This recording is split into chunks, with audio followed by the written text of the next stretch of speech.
So training plan kita pagi ini easy run sahaja. Let's go. Kita dah tunggu hujan berhenti tadi, hujan dah berhenti kot.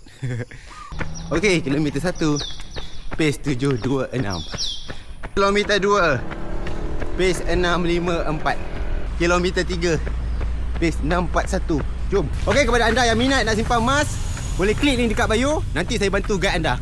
Jom. Kilometer 5 pace 637. Okey, dan kilometer 6.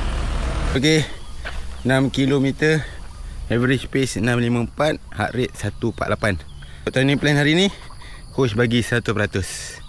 Okey, besok kita rest sebab saya ada kat Putrajaya untuk event Team G100, antara event terbesar untuk dealer-dealer Team G100 yang serius nak berjaya dalam bisnes Barbie Gold.